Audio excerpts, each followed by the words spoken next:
चंद्रशेखर आजाद की बड़ी जीत, अंबेडकर जयंती से पहले झुकी योगी सरकार, क्या शुरू हुई है 2027 चुनावों की तैयारी। जी हां दोस्तों, अंबेडकर जयंती से ठीक पहले उत्तर प्रदेश की राजनीति में ऐसा फैसला सामने आया है जिसने पूरे सियासी माहौल को हिलाकर रख दिया है। और अब सवाल यह है कि क्या ये सच में बहुजन समाज की बड़ी जीत है या फिर 2027 से पहले की एक बड़ी सियासी चाल है।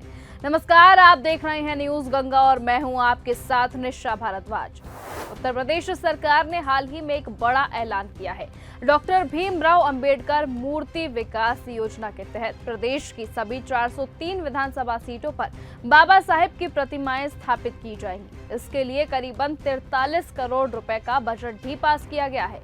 अब ये फैसला क्यों खास है? क्योंकि ये ऐलान अंबेडकर जयंती यानी कि 14 अप्रैल से ठीक पहले आया है और यही टाइमिंग इस फैसले को और ज्यादा राजनीतिक बना देती है। सरकार का कहना है कि हर विधानसभा क्षेत्र में अंबेडकर की मूर्तियां लगाकर उनके विचारों को जन जन तक पहुंचाया जाएगा। हमारी सरकार ने तय किया है 14 अप्रैल को भारत के संविधान के शिल्पी बाबा साहब भीमराव अंबेडकर की पावन जयंती के अवसर पर भारतीय जनता पार्टी का कार्यकर्ता भी और भारतीय जनता पार्टी अपने अपने बूथ स्तर पर जहां कहीं भी बाबा साहब भीमराव अंबेडकर की मूर्तियां होंगी, उनके पार्क होंगे, 13 तारीख को स्वच्छता का एक विशेष अभियान उसके आसपास करवाना और 14 अप्रैल को वहां पर जाकर के बाबा साहब भीमराव अंबेडकर की प्रतिमा पर पुष्पांजलि के बड़े कार्यक्रम के साथ जुड़ना। वहां पर प्रतिमा के ऊपर छत्र लगाने का काम,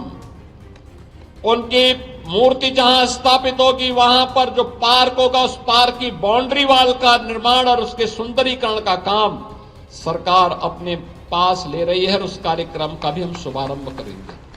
साथ ही मूर्तियों के आसपास सफाई अभियान, सुंदरीकरण, बाउंड्री वॉल और छत्र लगाने जैसे काम भी किए जाएंगे। लेकिन दोस्तों, कहानी यहीं पर खत्म नहीं होती। इस फैसले को लेकर सबसे बड़ी प्रतिक्रिया सामने आई है भीम आर्मी प्रमुख चंद्रशेखर आजाद की तरफ से। उन्होंने इसे अपनी और बहुजन संगठनों की लगातार मांगों का नतीजा बताया है। उनका साफ कहना है कि सालों से यही मांग उठ रही थी कि हर क्षेत्र में बाबा साहेब की मौजूदगी हो और अब जाकर सरकार को उनके सामने झुकना पड़ा। यहीं से शुरुआत होती है असली बहस कि क्या ये सच में चंद्रशेखर आजाद की जीत है या फिर 2027 विधानसभा चुनावों से पहले बीजेपी की एक सोची समझी रणनीति की। लेकिन इसी बीच हमें ये समझना होगा कि उत्तर प्रदेश की राजनीति में दलित वोट बैंक बहुत बड़ा फैक्टर है और इसके पीछे कुछ सालों में चंद्रशेखर आजाद जैसे नेताओं ने इस वर्ग को अपनी पकड़ में मजबूती से लिया है। ऐसे में बीजेपी के लिए यह जरूरी हो गया कि वो इस वोट बैंक को अपने पक्ष में बनाए रखे। यही कारण है कि अब अम्बेडकर के नाम पर बड़े बड़े फैसले लिए जा रहे हैं। लेकिन विपक्ष इस पर सवाल उठा रहा है। समाजवादी पार्टी और कांग्रेस का साफ कहना है कि सिर्फ दिखावा है। उनका आरोप है कि सरकार ने अभी तक अंबेडकर के विचारों पर जमीन पर कोई बड़ा काम नहीं किया और अब चुनाव नजदीक आते ही मूर्तियों के जरिए भावनाओं को साधने की कोशिश हो रही है।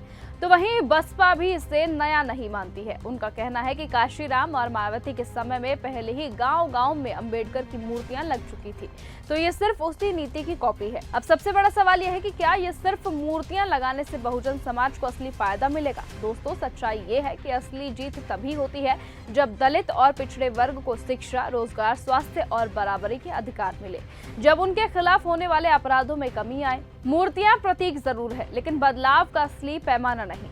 अब इसे 2027 चुनावों से जोड़कर देखें तो साफ दिखाई देता है कि यूपी में सियासी जमीन तैयार हो रही है।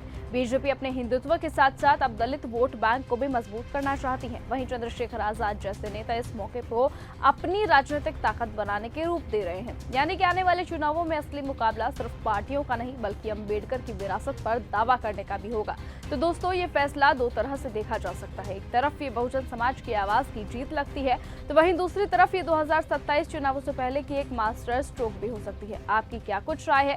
चंद्रशेखर आजाद की जीत है या फिर बीजेपी की रणनीति? कमेंट करके जरूर बताइएगा और ऐसे ही वीडियोस के लिए चैनल को सब्सक्राइब करें और साथ ही साथ ये जानकारी अपने आसपास लोगों तक जरूर पहुंचाएं। नमस्कार। अगर आपको ये हमारा वीडियो पसंद आया हो तो इसे लाइक और शेयर करना बिल्कुल ना भूलें। साथ ही हमारे चैनल न्यूज गंगा को सब्सक्राइब और फॉलो जरूर करें ताकि देश और दुनिया की हर बड़ी खबर आप तक सबसे पहले पहुंचे।